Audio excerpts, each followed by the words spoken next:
What is going on, guys? Welcome back to another episode of Talking Halos. I'm your host today, Jared Timms, and I'm joined alongside my co-host, my partner in crime, the negative Nate Green. Nate, how you doing? Very good. We got through that one. That's huge. I give you crap, you Uh, give me crap. That's fine. I Yeah, know no. that's the Sec way it works. That's why it works so well between us.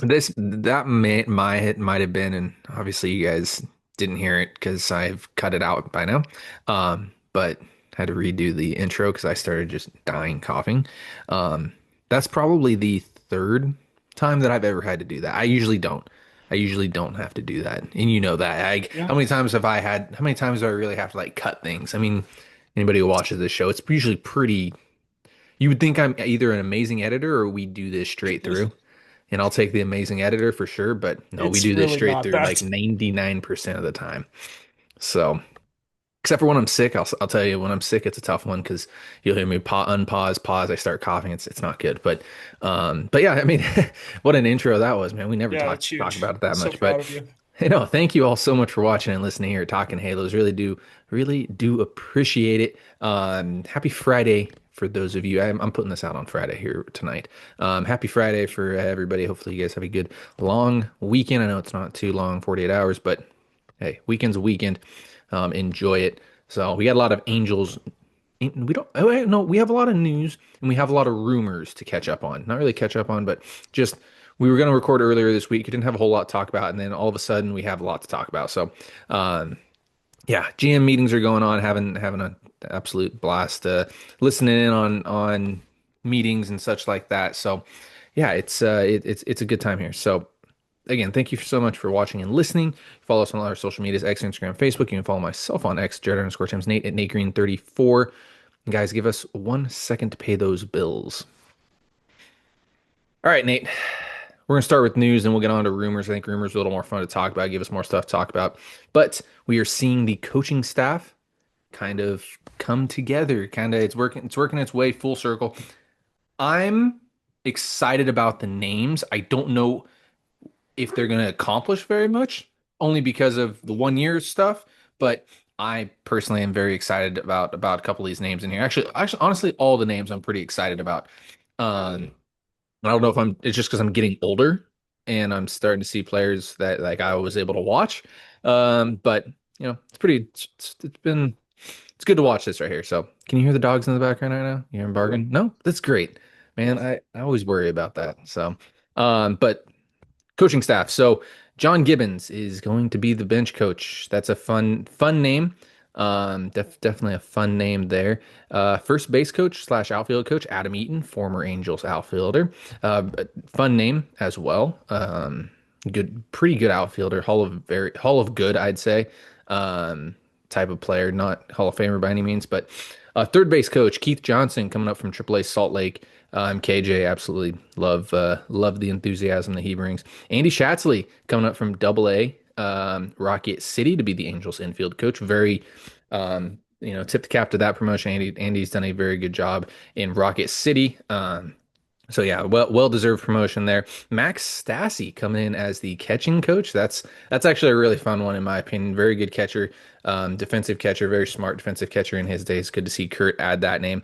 And that's all we got. I thought I had more, but I have some signings that we won't. I'm just gonna say we won't break it down. But thoughts on how the coaching staff's looking. Yeah. One good thing I love that Kurt got a former manager in there just to be able to sit next to him and be like, "Hey, this is the way that I've done things in the past. Don't do this because I tried this before and it didn't work out, or I've tried this before it worked out, or hey, let's bounce some things off each other and figure out if this could work or if this will work. All those things. So I think it's really good to have a guy who's been there and done that before, and he's been a part of some really good teams that have won some big games. So good for him to get someone like that on the staff. And it's funny, you look at one side of the spectrum of a guy that has been there, managed in the major leagues, and then you look at the two new guys of Stassi and Adam Eaton. And I think the one concern you always get when you go get former players that have never coached before is can they coach? Like just because you played at a high level does not mean you know how to coach at a high level. Um, and Adam Eaton was a really good defender. Like he was a Gold Glove guy. Like really good defender. He was able to play all three outfield positions, things like that. It's cool to see a guy like that. Max Stassi again, like a really good defensive catcher, like a perfect number two catcher type of guy. And I know I got some years where he was the number one guy for the Angels, but like can they teach is the biggest thing, and we'll kind of get to see. Like it's a cool opportunity for both of them to get their feet wet in the coaching world, and if they do well, who knows? Maybe they get another job somewhere else, or maybe they step up in the world and they go from a position coach to a bench coach or whatever. But yeah, that's what I'm really looking forward to seeing is how do some of those guys like how do they do as a coach? Like seeing the two minor league managers get the nod of base coach and would you Infield say the coach. huh? Shatley's gonna be the infield coach. Yeah, infield coach. Yeah, like it's cool. I think it'll be good for the young guys like Neto and Christian Moore and Shanuel and guys that have kind of played for both of them. It's like, hey, like it's nice to have like a familiar face and things like that. So that's good for them. Happy for them to be a part of the staff. But yeah, it's really just can these guys accomplish anything, and we'll kind of wait to see. But yeah, it's really just my biggest concern is can some of these guys coach? We don't know yet, so we'll find out. Yeah, no, absolutely. It's gaining the respective former teammates to now being like, in charge boss type guy. So yeah, it'll definitely be interesting. You bring up some good points there. For me, John Gibbons, I think he's a little overrated. I never was a huge fan of him as a manager. I thought that, he's fine. But seeing him as a bench coach in the bench coach role, I think that's a really good spot for him. If he would have been the manager, I would have been like, And I'm actually surprised that John Gibbons is coming in as a bench coach, knowing Kurt Suzuki's on a 1 year contract. How I old is don't. John? What? How old is John? Old? Yeah, he's Is he at least 67. 70? 67. So he's probably 70? on the back end of his career. Like, hey, you know what? Like, I'll give my one more year of service with Kurt, and if we can make this thing go, I'll go for a couple more years, and then I'll retire at 70. And it's not too bad of a job to be in Southern California to have a family out there, be able to live there. So like, those are why I think that he takes the job, not because like. I think I talked to you about this. The guys that are going to take jobs on this staff are guys that have never managed or never coached in the big leagues that want an opportunity, or guys that are really, really old that are really close to calling it quits because they're like, hey, if I finish my career in Southern California and I can live here for the rest of my life, like, cool with that. Yeah, I will say this. Adam Eaton, Max Stassi, John Gibbons, probably both. All three of them are, I would guess, not Perry guys. They're probably Kurt guys. I'll say that Keith and Andy probably more on the Perry side. Like, hey, they've been with this organization long enough. They've done a good job in with Rocket City and Salt Lake. Like, let's give them a bone, before, in a sense, we're gone. Kurt and Perry. Like, I mean, Kurt 1 year deal, unless something crazy happens this offseason, which you never know. And then same thing with Perry. Like, unless something absolutely crazy happens this offseason where they pick up his contract next year. I think for both Keith and Andy, it's kind of like a hey, thank you for all you've done with Rocket City, and thank you for all you've done with Salt Lake. Really appreciate it. Keith's always been somebody that it's like, well, he could be the Angels manager. So that's a good role, good gig for him. He'll probably end up being a major league manager at some point. Now that he's dipped his foot into major league coaching. So we'll see. We'll definitely see there on that on this side of stuff. Still have a hitting coach. I'm sure there's gonna be a couple other roles that'll need to be filled. Um, but very interesting staff as it is. A very young staff. It feels like just in general around a Major League Baseball, staffs are getting a lot younger, and I don't know if that's a good thing or a bad thing. I could be. I feel like I could be totally wrong, but the Nationals hired a 34-year-old manager. I mean, it just feels like a lot of staffs are getting a little bit younger. Angels hired Eaton, Max Stassi, who are very young, still, I believe, probably still in their 30s, maybe early 40s, but I think they're in their 30s still. So yeah, it's cool to see. It's definitely cool to see on that side. So you got any final thoughts on the coaching staff before we get on to a little bit more news in the rumor mill? It is a little bit easier to control the young guys that haven't been there before. So for these GMs that are very power happy right now, that want to be in control of every aspect of everything when it comes to the way that these teams are managed, go hire a guy that's inexperienced or a guy that's really young and tell them like, hey, this is an opportunity for you. Listen to me, and you will be fine. So that's why I think you're seeing that because you're starting to see a lot more GMs that are wanting total control of the way that everything is done. So that's why they're afraid to hire a guy that maybe is a little bit older who's been there, done that. We will see. We definitely shall see there. So, a little bit more news here. I don't even talk about it. Two signings, minor league signings.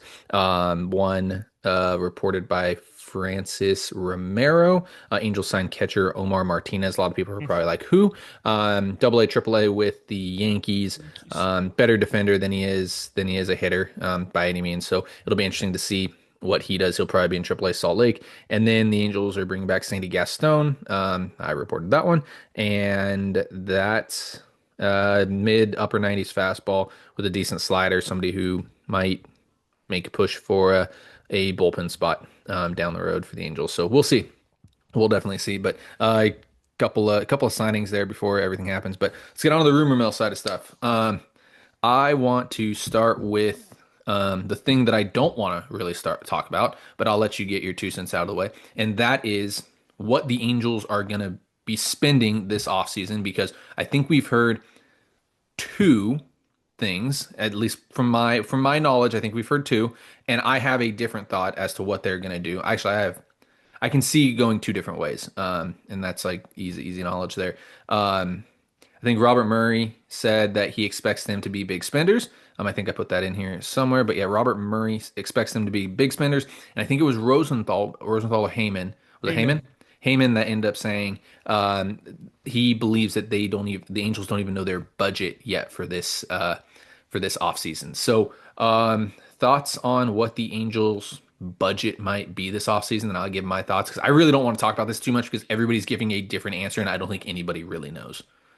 Yeah, I think honestly, Heyman's probably a little bit more right than anyone else right now, just because looking at where the Angels are at, like they're trying to figure out this case with Skaggs. They're trying to figure out what's going on with this team, how long is Artie going to be in control, all those things. And I think they haven't really even sat down and tried to figure out how much money they're really willing to spend, which I know is weird because the Angels love to be early and often. Perry loves to make deals early, but I think honestly, I think that has hurt them a little bit in the last couple of years, being so early on guys that you kind of set the market instead of letting the market be set. Because I think there have been some things where it's like, hey, we went to go get so and so, and we probably could have gotten somebody similar for less money or somebody better for the same amount of money, things like that. So I think this actually could be a blessing in disguise for the Angels trying to figure out what's going on.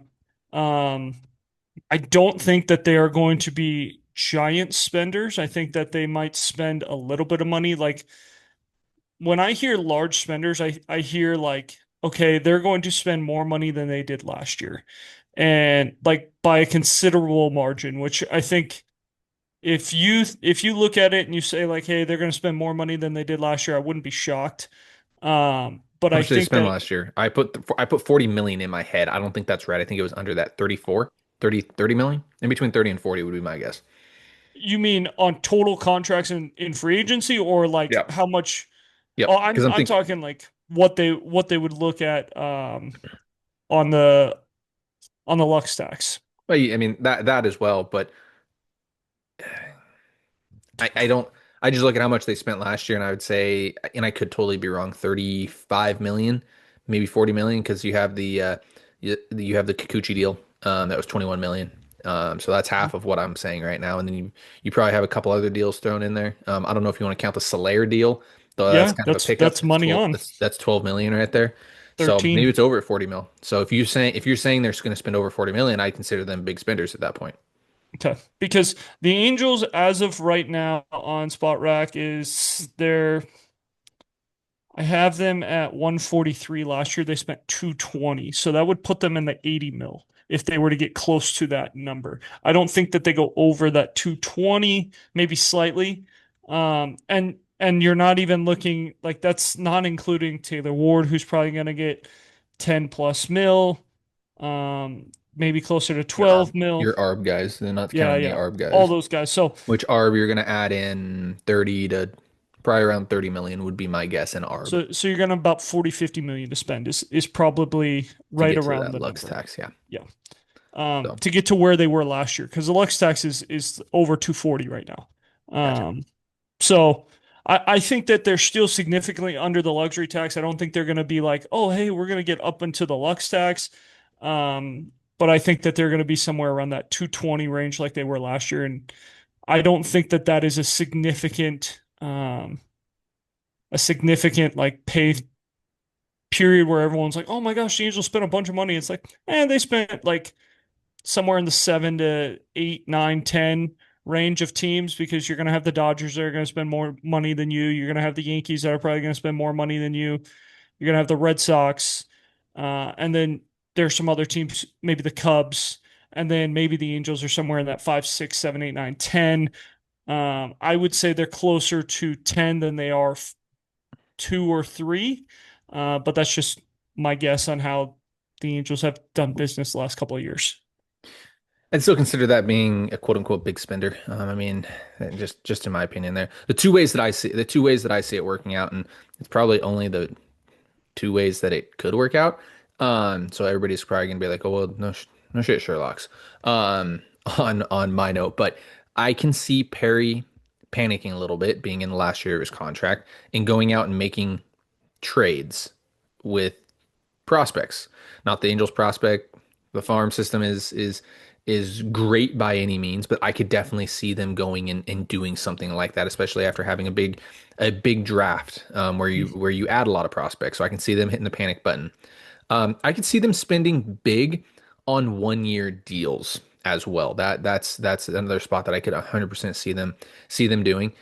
So I guess maybe we're like that. Those kind of go together. I think they can trade a lot, and I think they can go 1 year deals a lot. The one place where I don't think that they're gonna go is the multi-year deal route. Perry hasn't gone that route yet. Not that I don't know if it's Perry. I don't know if you want to blame Artie. They haven't gone the multi-deal route, meaning the Bo Bichette type of deal. The you know you can Kikuchi say was 3 for 63. That's a yeah, yeah, pretty I was big gonna say that. number. You can say Kikuchi 3 years, but has anybody signed for more than 3 years? Tyler Anderson signed for three. Three. It's only I think those are the only three. Robert Stevenson is a 3 year deal. So that's if history repeats itself, I just don't see them going big name. Ooh, Big name multi-year deal. The I Bichettes, got those one. types of guys. Who's one? Raisel Iglesias signed a 5 year deal. He Yeah, did. yeah. I'll give you it. I'll give you it. Um, but yeah, that's those are all the directions that I can see them and not see them going, if that makes sense. Just I can see them being big spenders, 1 year deals, filling holes that way. I can see them trading, making a lot of trades. I think that's actually the first couple things that they try to do, and we've talked about this a lot. Is try to get the Robert Stevenson contract off, try to get the Jorge Soler contract off. I think those would be two big contracts. If they can, I just don't know. I really don't. If a team is going to be willing to pick up a deal like that, Robert Stevenson more so probably than Jorge Soler, but a team could see Jorge Soler as having a bounce back type of year. Before coming to the Angels, he had 2, 3 very, very good years. So I don't know. I really don't know yet. And this is why again I bring up the budget first because I don't think anybody really knows. We've heard multiple things from multiple different people, and we can all have our own thoughts on it. So if you're watching us on YouTube, drop it below. Let us know your thoughts on what the Angels are going to do this offseason.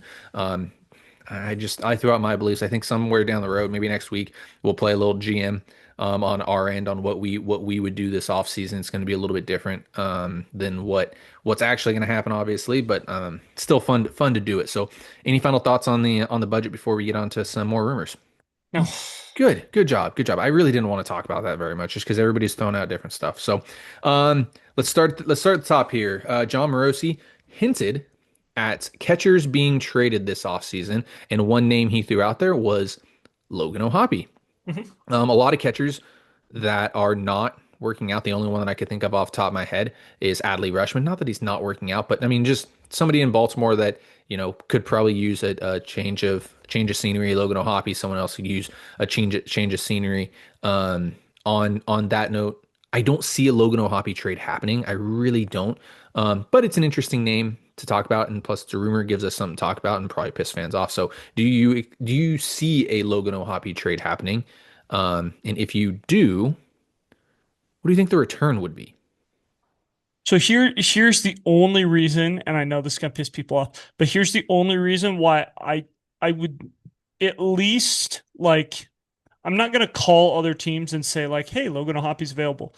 But if someone calls me and asks about Logan O'Hoppe, I'm not hanging up the phone. Because I think as a staff, you need to come together and find out, do you really think he's a catcher? And I know if you and I were running this staff, you and I would probably be like, well, can he play third base? Can he play a corner outfield? Because we don't really know. He does not look like a catcher. It looks like he has struggled to go ahead. He looks like a catcher from a standpoint of leadership. Is that fair? Yes. He just No, doesn't look yes. like a physical catcher But when you watch him catch, unfortunately. Like yes. he So has like his moments. He has his he's a very moments. good leader, absolutely. Mhm. I don't think he calls a great game.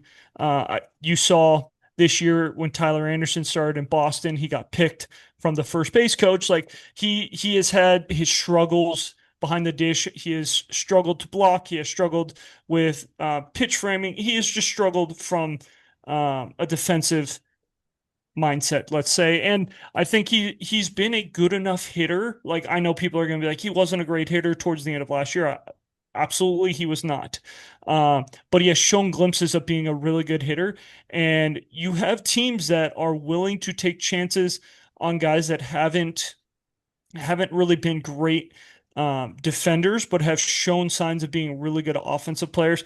Guy that comes to mind would be William Contreras. When he was with Atlanta, he was not known as a great defender. Goes to Milwaukee, becomes an elite defender. Milwaukee has done a great job of turning average defenders into elite defenders. I don't see him going to Milwaukee because, as I mentioned, William Contreras is there. Um, Chicago has really liked him in the past. The Cubs, I think that they might be interested. I think there are a lot of teams that are trying to find a catcher, and knowing that you have the new system coming in this year with the challenge being available, it might make you look. Every team's going to look differently at catcher. Some team might be like, "Hey, we don't really care if he's that good behind the dish because we'll just challenge stuff and we'll be okay." Other teams might say we still value pitch framing because you can only challenge so many times. So I think that he is a potential guy to be moved just depending on how you feel about him in the front office. Um, what do you get for him in return? I think it's very hard to find a young, controllable catcher that has shown signs of being offensive minded. Um, so I think that it would come at the top 100 prospect, maybe one top 100 prospect type of thing. Like it would cost a little bit. Like if I would put him pretty close to Adley Rushman because I think Adley Rushman has had equal disappointments as Logan O'Hoppe when it comes to offense and defense and things like that. I would say Rushman's a little bit better. He would be the guy who would give up a little bit more for, but I think that you're going to ask for a lot for him, and it's not just going to be a guy that you give away. Yeah, You think it's less than that? I think it's less than what you ask for Adley. I would view Yes, I Adley as agree. I think you would get like a top 100 and a fringe prospect, like a top five prospect, as long as a top 100 prospect, or depending on the system, maybe it's a top 10 prospect and a top 100. But with Ohapi, it's probably a top 100 and a lower level, like 15 to 20 prospect.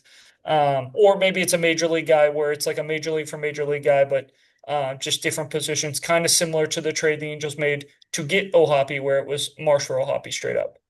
Oh, um and Yadiel Sanchez, I guess. yeah, the audio was part of the Noah Syndergaard trade. Oh, that's right. That's right.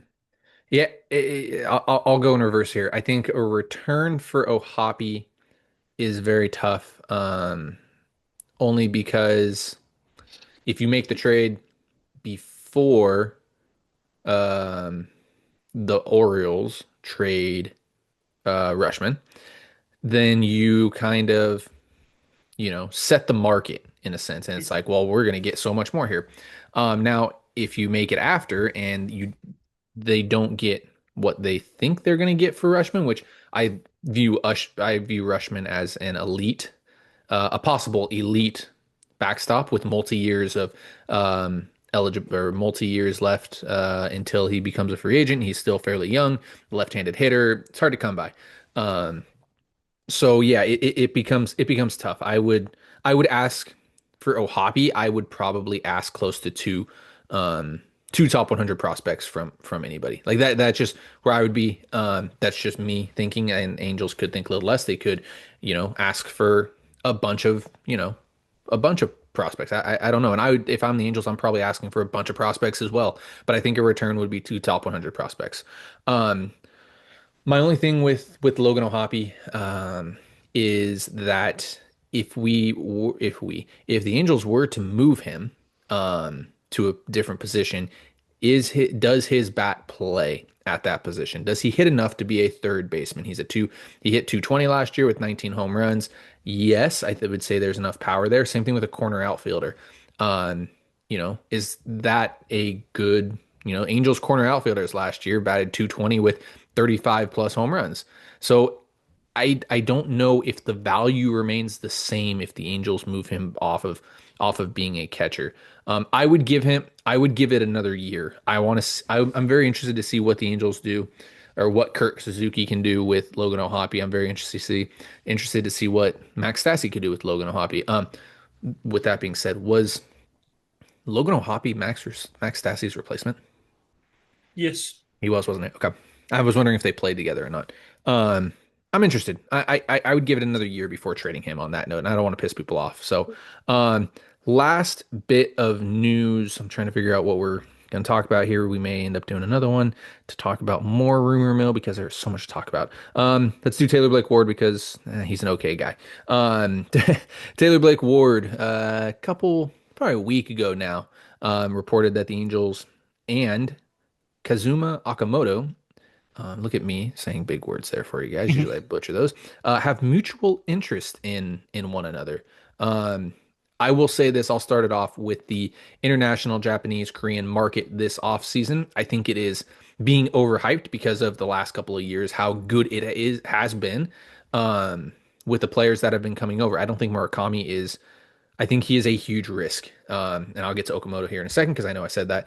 But I think Murakami is a humongous risk. It's a 30 grade hitter with an 80 grade power. That's Joe Adele.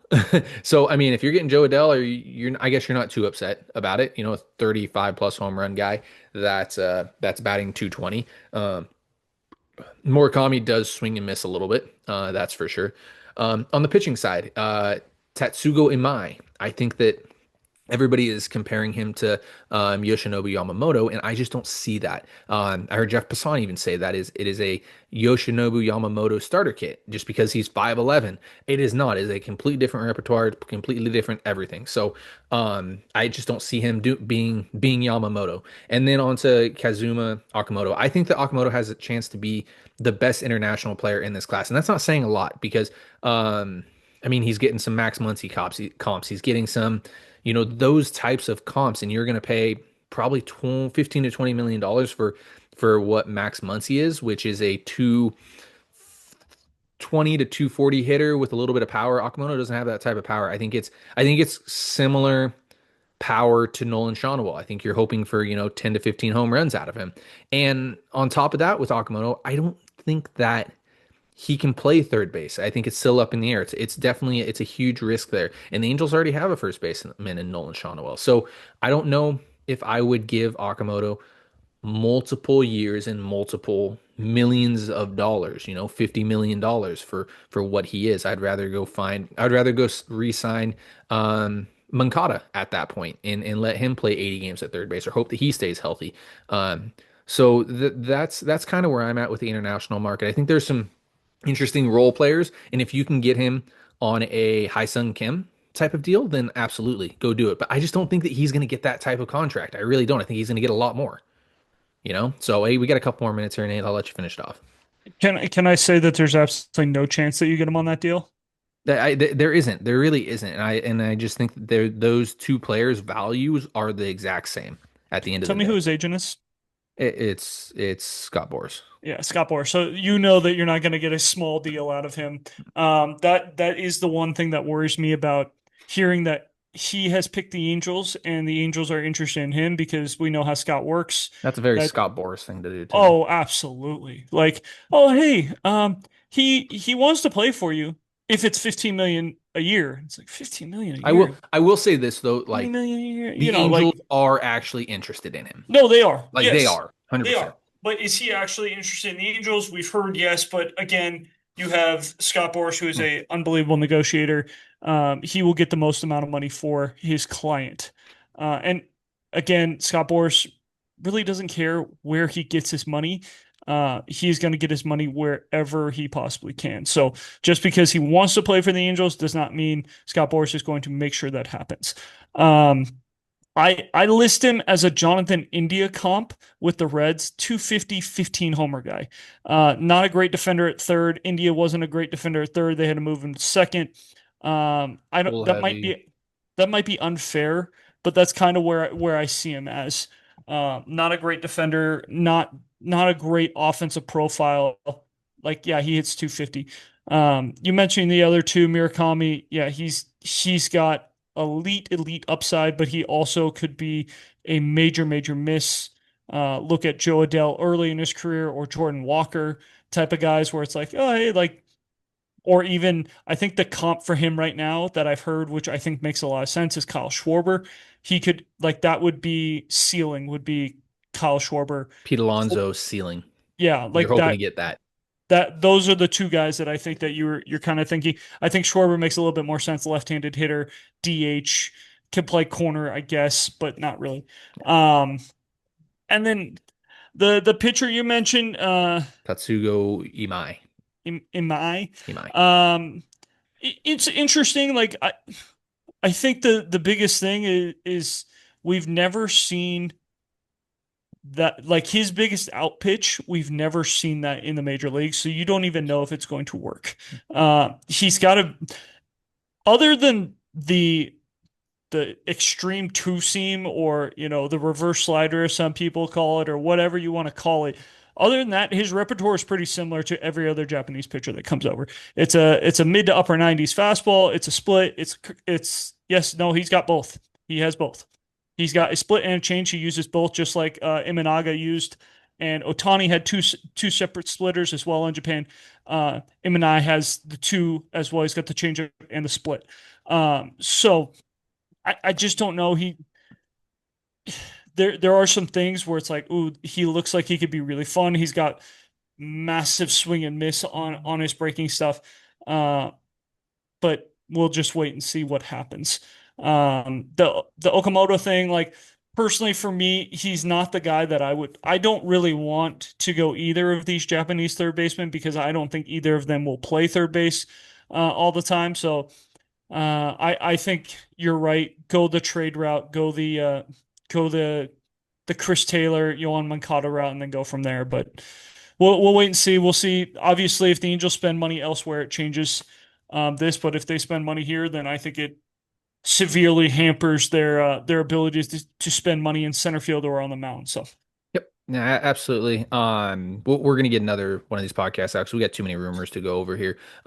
So yeah, guys, thank you so much for watching and listening here at Talking Halos. Really I hope you enjoy this. If you do, leave us a comment. Let us know how you feel. You can follow us on all our social medias, X, Instagram, and Facebook. You can follow myself on X at Jared_Tim's Neat at NateGreen34. Guys, thank you so much for listening and watching. Have a great rest of your day.